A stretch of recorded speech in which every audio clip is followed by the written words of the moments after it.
उत्तर प्रदेश के एक गांव में नदी के किनारे छोटा सा मंदिर था। उस मंदिर के साधु महाराज जी पूजा पाठ करने के बाद रामायण की कथा सुनाते थे। उनकी कथा सुनकर गांव वाले आनंद विभोर हो जाते थे। साधु महाराज जी का कथा प्रारंभ करने से पहले एक नियम था। प्रतिदिन वह हनुमान जी को कथा सुनने के लिए आमंत्रित करते थे। वह जहाँ पर कथा सुनाते थे वहाँ उन्होंने हनुमान जी को विराजने के लिए आसन के रूप में एक गद्दी भी रखी हुई थी।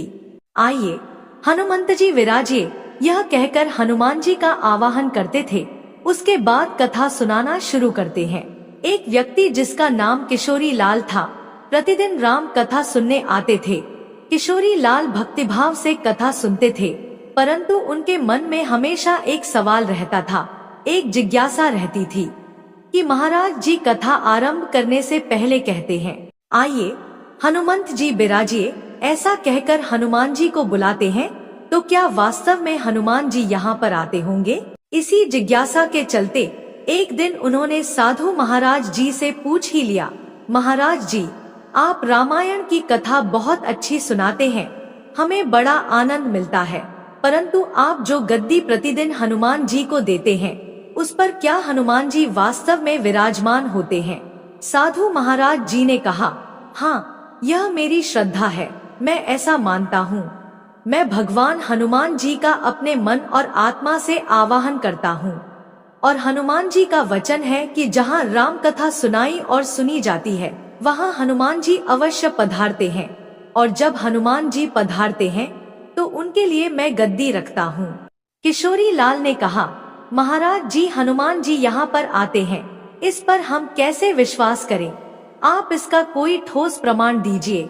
आपको यह सिद्ध करके दिखाना चाहिए कि हनुमान जी आपकी कथा सुनने के लिए प्रतिदिन आते हैं। महाराज जी ने किशोरी लाल को बहुत समझाया कि आस्था को किसी प्रमाण की कसौटी पर नहीं कसना चाहिए। यह तो भक्त और भगवान के बीच का प्रेम रस है, व्यक्तिगत श्रद्धा का विषय है। आप कहो तो मैं रामायण सुनाना बंद कर दूं, या फिर आप कथा में आना छोड़ दो। परंतु किशोरी लाल नहीं माना, वह अपनी बात पर अड़ा रहा। किशोरी लाल बोला, आप कई दिनों से दावा करते आ रहे हैं, इसलिए महाराज आपको तो प्रमाणित करना ही होगा कि हनुमान जी कथा सुनने आते हैं। इस तरह दोनों के बीच विवाद होता रहा। अंत में साधु महाराज जी ने कहा, हनुमान जी आते हैं अथवा नहीं इसका प्रमाण मैं मंगलवार को आपको दूंगा। फिर और दिनों की तरह रोज कथा होने लगी।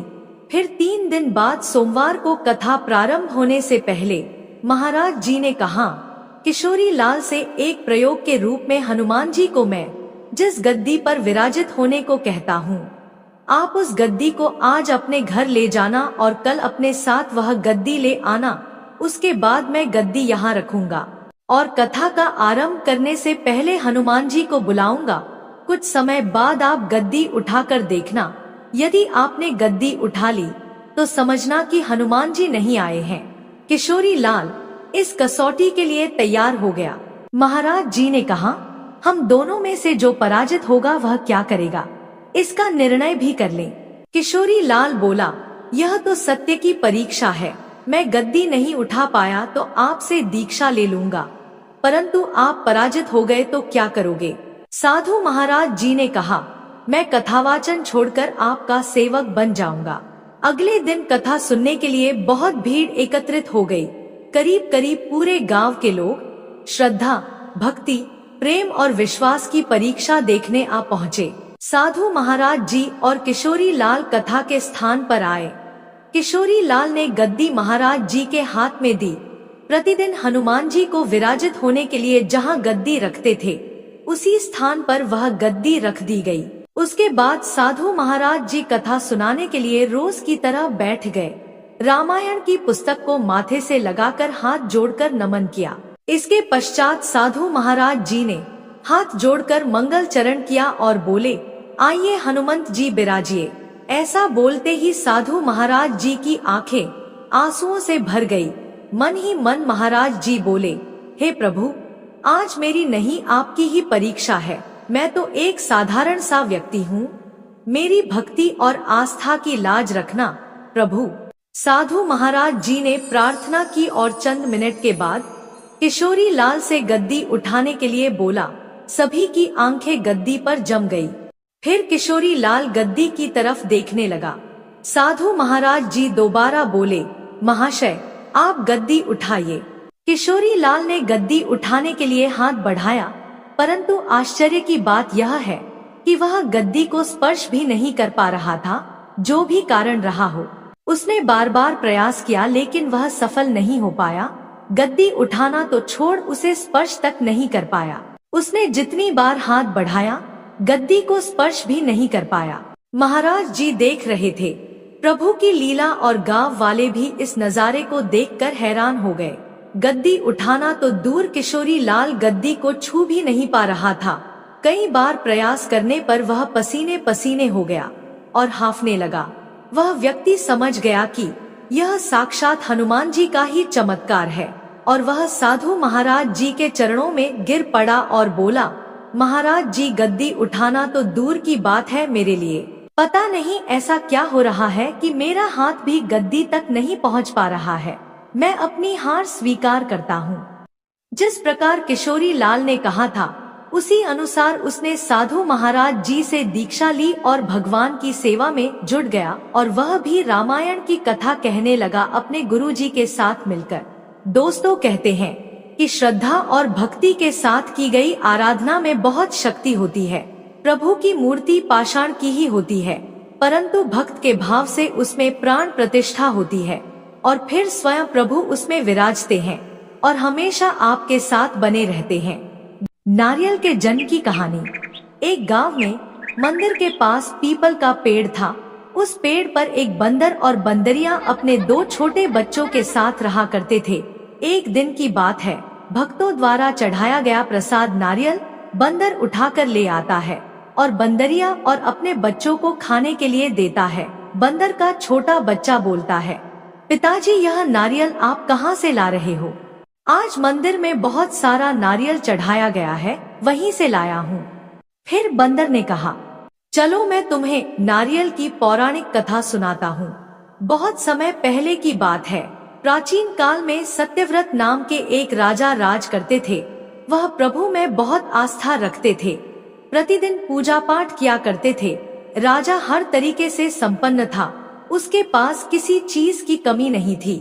धन दौलत से लेकर हर प्रकार की सुविधा से समृद्ध थे। परंतु इसके बावजूद भी राजा की एक अभिलाषा थी जिसे वह पूरा करना चाहता था। दरअसल राजा सत्यव्रत को किसी भी प्रकार से स्वर्ग जाने की इच्छा थी।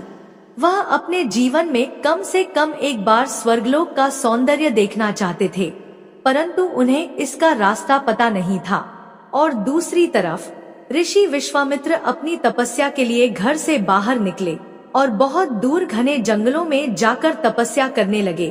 काफी समय बीत गया लेकिन वह अपनी कुटिया पर वापस नहीं लौटे। इस कारण उनका परिवार भूख और प्यास से तड़प रहा था। और जब इस बात की सूचना राजा सत्यव्रत को मिली तो उन्होंने ऋषि विश्वामित्र के परिवार के लालन पोषण की जिम्मेदारी ले ली। फिर ऋषि विश्वामित्र अपनी तपस्या पूरी करने के बाद जब मुनिवर लौटे तो वे अपने परिवार को खुशहाल देखकर काफी प्रसन्न हुए। उन्होंने पूछा कि मेरी अनुपस्थिति में किसने उनकी देखभाल की। इस पर ऋषि के परिवार वालों ने बताया कि राजा ने उनके पालन पोषण की जिम्मेदारी उठाई थी। यह सुनकर ऋषि विश्वामित्र प्रसन्न हुए। तुरंत राजमहल पहुँचे और राजा से मुलाकात की। वहां पहुंचकर उन्होंने सबसे पहले महाराज को आशीर्वाद दिया और धन्यवाद कहा। फिर मुनिवर ने कहा, बताइए राजन, मैं आपकी किस प्रकार से मदद कर सकता हूँ। इस पर राजा ने मुनिवर से अपनी इच्छा पूर्ण होने का आशीर्वाद मांगा। राजा की बात सुनकर ऋषि विश्वामित्र ने कहा, बोलिए महाराज, आपको क्या वरदान चाहिए? तब महाराज ने कहा, हे मुनिवर, मुझे एक बार स्वर्गलोक के दर्शन करने हैं। कृपया करके मुझे वहां जाने का वरदान दे। राजा की प्रार्थना सुनकर ऋषि विश्वामित्र ने एक ऐसा सरल रास्ता बताया जो स्वर्गलोक की ओर जाता था। स्वर्गलोक जाने का रास्ता सुनकर राजा सत्यव्रत बहुत खुश हुए। वह तुरंत उस रास्ते से चलकर स्वर्गलोक पहुंच गए। स्वर्गलोक पहुंचते ही इंद्रदेव ने उन्हें नीचे धक्का दे दिया, जिसके कारण वो सीधे धरती पर जा गिरे। यह बात राजा को बहुत बुरी लगी। राजा सत्यव्रत ने तुरंत सारी घटना ऋषि विश्वामित्र को बताई। सारी घटना जानने के बाद ऋषि विश्वामित्र गुस्से से आग बबूला हो उठे। उन्होंने तुरंत सभी देवताओं से इस बारे में बात की और इस समस्या का हल निकाला, जिसके बाद राजा के लिए एक नया स्वर्गलोक बनाया गया।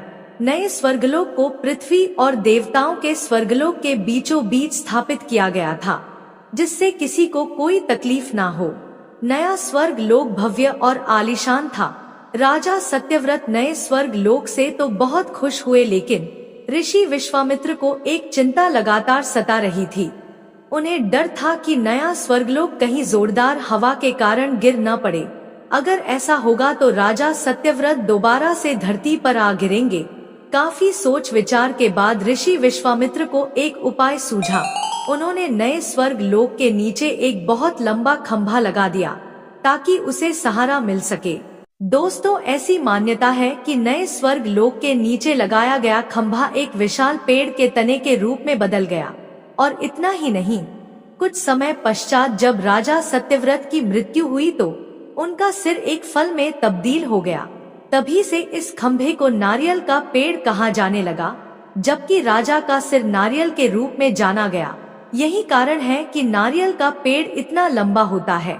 तब बंदर ने बंदरिया से कहा, नारियल की यह थी कहानी। दोस्तों, आपको यह कहानी कैसी लगी? कमेंट बॉक्स खाली है, उसे भर दीजिए। ऐसे ही और कहानी सुनने के लिए हमारे चैनल को सब्सक्राइब करके बेल आइकन जरूर ऑन कर लीजिए, जिससे नई वीडियो की नोटिफिकेशन आपको मिल सके। जय सियापति रामचंद्र की जय, बजरंगबली की।